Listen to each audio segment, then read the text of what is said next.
It's strange how quickly your entire world can unravel. One moment, you're living a comfortable, predictable life, building a future. The next, you're standing in the wreckage, questioning what was ever real. For me, that moment came when I found the messages, proof that my wife, Delilah, had been having an affair. The pain was visceral, a gut punch that left me breathless, doubled over in a silent scream. Delilah, my Delilah, the woman I'd promised forever to, with whom I'd built a home and shared every dream and secret, had been sharing herself with someone else. The audacity, the deception. It was a poison seeping into every memory, twisting tender moments into something grotesque. We talked, or rather, I confronted, and she confessed. It was messy, tearful, filled with apologies that rang hollow. She swore it was over, a mistake, a lapse in judgment. She begged for forgiveness, for a second chance, insisting she loved only me and couldn't imagine life without me. I wanted to believe her so desperately. Losing her, our life together, was almost as terrifying as the betrayal itself. We had history, a decade woven together, not just a marriage but a partnership, a rhythm we'd perfected. Untangling that felt like scaling an impossible mountain. So, against my friend's advice and the screaming voice in my gut, I agreed to give her a second chance. We started therapy and tried to talk.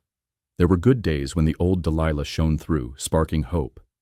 She was attentive, remorseful, and claimed to have cut ties with the other man. She offered her phone for me to check, though I rarely did. I wanted to trust her, to believe we could heal, to piece our shattered trust back together, even if with fragile glue. Months passed, and the raw wound scabbed over into a dull ache. We navigated a scarred new normal, and I tried, God, I tried, choosing each morning to forgive, rebuild, and believe in a future where the affair was just a painful memory. One Tuesday evening, Delilah went out with her sister Renee, leaving her purse on the kitchen counter.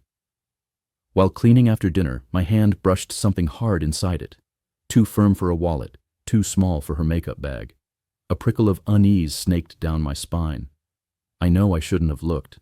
Violating her privacy felt wrong, even after everything. But a tiny, insistent voice, whispering doubts since the affair, now screamed. My hand trembled as I pulled out a sleek black burner phone, not her usual phone, but one designed for discretion. My heart pounded, a frantic drum against my ribs. The screen flickered to life without a passcode, revealing recent messages. My eyes scanned them, and the words blurred into a horrifying mosaic of betrayal. Dates, times, pet names I didn't recognize, and the sender, Malik, the man from her affair. The air left my lungs. All the progress, the painstaking work of rebuilding trust, shattered. The second chance I'd given her was a cruel joke.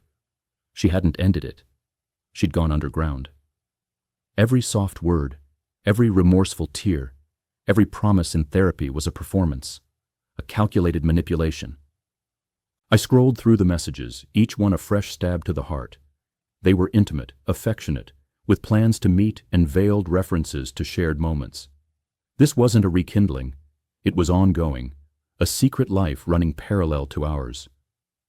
Shock gave way to cold, burning rage, vibrating through every cell. She wasn't just unfaithful. She was a master manipulator, watching me hurt, exposing my vulnerabilities, all while hiding this monstrous secret. It was psychological torment, a twisted game where I was the unwitting pawn. I wanted to scream, smash the phone, tear our house apart, but a chilling resolve settled over me. She thought she was clever, that she'd pulled off the ultimate deception. She underestimated my quiet devastation and the cold steel of my realization. I tucked the burner phone back into her purse, smoothing the leather to leave no trace.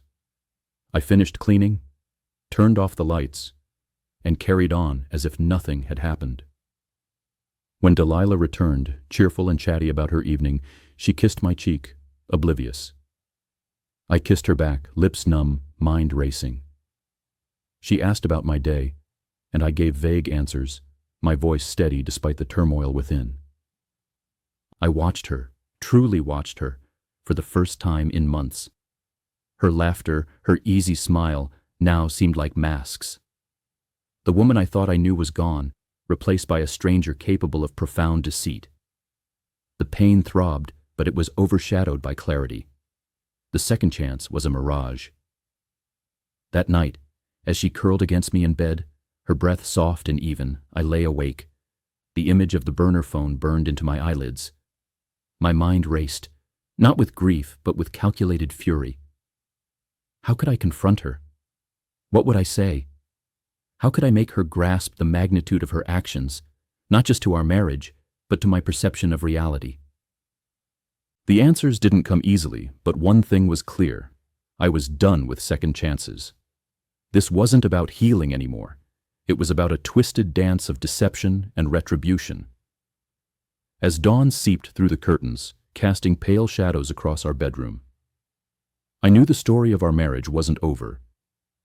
The next chapter wouldn't be about reconciliation. It would be about unraveling the truth, piece by painful piece, and perhaps making her face the consequences of her choices in a way she never expected. The game was far from over. It had only just begun.